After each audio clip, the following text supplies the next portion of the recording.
Esta semana estuvimos un tante dudoses sobre lo que queríamos plantear hasta que se nos vino una idea a la cabeza. Hola gente, bienvenidos a nuestro canal de YouTube Somos Ladrón y esto es Ladrón, Ladrón, Ladrón. El video pasado hablamos sobre proceso creativo, les estamos dejando el link acá por si no lo han visto y por si quieren verlo. Mucha gente confunde los términos moderno y contemporáneo y seguramente están temporalmente ligados, un poco, no sé si tanto, pero son categorías bien distintas. Y si lo llevamos al terreno de la estética, son muchísimo más distintas todavía. Hoy vamos a conversar sobre estética moderna y estética contemporánea. Antes de empezar a hablar específicamente sobre lo moderno y sobre lo contemporáneo, hay que tener en cuenta lo siguiente: que cuando la manera en que nos organizamos socialmente cambia, nuestra manera de pensar cambia, y también los contenidos y las expresiones culturales en un espacio determinado y en un periodo de tiempo determinado. Pongamos un ejemplo, eso es un ejemplo muy recurrente. Piensen en cuando sus abuelos vivían y cómo ustedes piensan y cómo viven y cómo sus abuelos piensan y viven. Si se dan cuenta en los dos ejemplos, seguramente sí, las sociedades son las mismas, pero las características de esas sociedades han cambiado.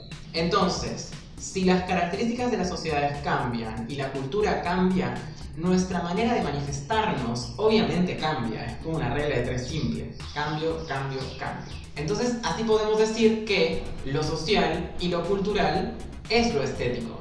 El investigador argentino William Daros dice que el cambio en las culturas y las sociedades responde al deseo de cada época. Ese deseo de esa época determina en sí el cambio. Podríamos decir que el gran deseo de la modernidad es la búsqueda de lo nuevo. Ese vendría a ser el deseo que impulsa el cambio en la modernidad, lo nuevo. La modernidad era una época también caracterizada por un sentido unitario de la historia. ¿Qué es un sentido unitario de la historia? Quiere decir que durante la modernidad había un sentido muy colectivo sobre todo lo que existía. No existía una definición de historia que se desligue de una historia colectiva. Y aquellas historias colectivas son las que dominaban el mundo simbólico.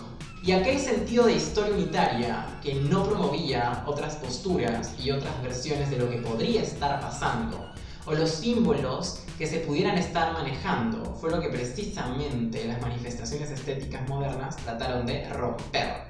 Recuerden que el gran deseo de la modernidad era lo nuevo, y aquella novedad era precisamente romper con todo lo que estaba establecido.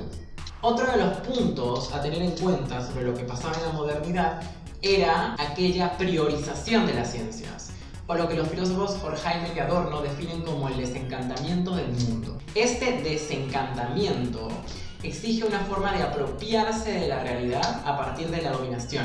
Aquí las ciencias ya no tienen el objetivo de conocer la verdad, sino de explotar a la naturaleza. Hay un cambio ahí en lo que la ciencia quería. Y a raíz de ello podríamos decir que la estética del arte moderno reacciona ante este escenario prácticamente dominado por la razón, a partir de la emoción vinculada a la acción. Además lo hace en colectivo.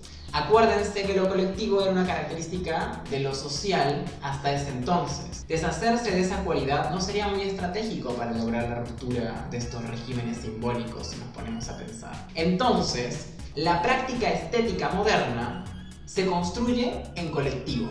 Y una muestra de aquello podrían ser las vanguardias artísticas de comienzos del siglo XX, como el futurismo, el dadaísmo y el surrealismo. Estas vanguardias eran colectivos de artistas que, si bien cada cual sostenía una manera particular de realizar su práctica artística, también esta misma práctica artística respondía a una corriente estética e ideológica que se construía en grupo. Ya revisamos brevemente la estética moderna, vayamos un poco a contrastarla con la estética contemporánea. En lo contemporáneo, como dice la socióloga argentina Susana Solkin, se celebra la individualidad.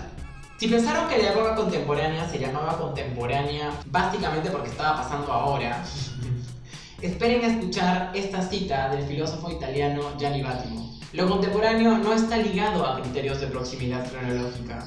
sino basándose en que se trata de un mundo en el cual se delinea y comienza a actuar concretamente la tendencia a que la historia se reduzca al plano de la simultaneidad.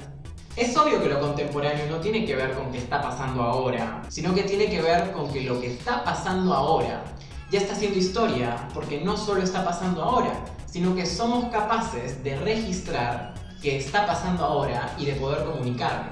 Los medios de comunicación son un punto clave en delinear lo contemporáneo, dado que actúan como elementos necesarios para comenzar a desarrollar una percepción individual del sentido de realidad. Recapitulemos entonces, porque ya nos vimos en meta. A veces nos vamos en meta ya, pero descuiden, luego regresamos y lo explicamos más tranqui. Mientras que el deseo en la modernidad está ligado con la búsqueda de lo nuevo, el deseo en la contemporaneidad está ligado con la búsqueda de lo individual y de lo propio. La figura de los medios de comunicación en lo contemporáneo ha ido mutando. Cuando solo había radio y tele, todavía había un control centralizado de la información, a tal punto que por mucho tiempo se construyeron por medio de ellos simbolismos, estereotipos, imágenes del mundo que prevalecieron. Para hablar de medios de comunicación hay que hablar de McLuhan, el gran teórico de los medios de comunicación. Según él, los medios de comunicación actúan en lo contemporáneo como extensiones de nuestro yo. Esas extensiones nos retroalimentan, nos hacen construir relaciones con las personas, objetos o lugares que nos rodean y son producidos por nosotros a nuestra imagen.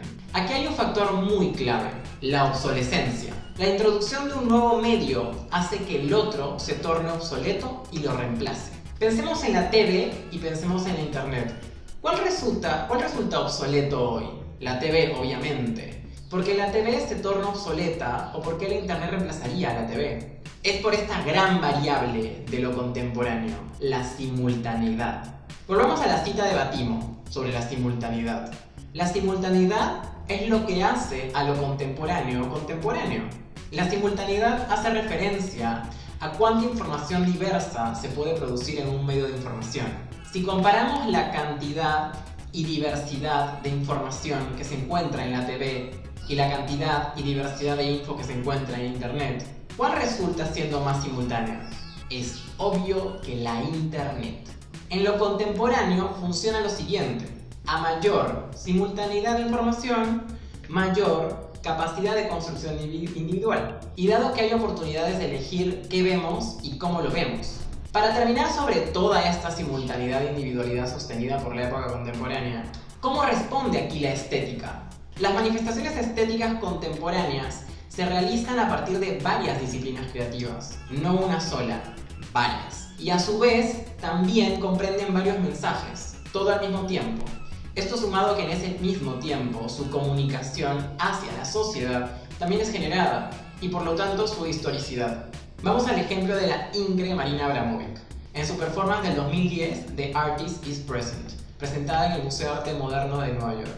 En ella vemos cómo la acción no solo es una acción performática, sino también vincular con los asistentes. Y además es escenográfica, y además es audiovisual, dado que la pieza está siendo registrada. Varias disciplinas funcionan al mismo tiempo, varios mensajes están siendo dados al mismo tiempo. Esto sumade a que los asistentes están registrando por medio de la internet esta acción artística. Por ende, en el registro está la evidencia de su existencia, su historicidad, en el mismo momento en que sucede. Se genera una simultaneidad por medio de un registro individual. Wow babies, este video estuvo muy on fire. Estuvo increíble poder diferenciar la estética moderna de la estética contemporánea y ver cómo realmente la estética incide en la cultura y en la sociedad. Si les ha gustado este video, les agradecemos infinitamente poner un me gusta para que el famoso algoritmo de YouTube les pueda seguir presentando nuestros videos semanalmente. Además de ponerles en la description el link del video anterior de Proceso Creativo, les estamos poniendo el link de nuestro podcast, que ya está en Apple Podcasts y en Spotify. Se llama Random Issues. En ese podcast nos ponemos más existenciales todavía. Esto ha sido todo por hoy. Les mandamos un abrazo gigantic, somos Ladrón y esto es Ladrón, Ladrón, Ladrón.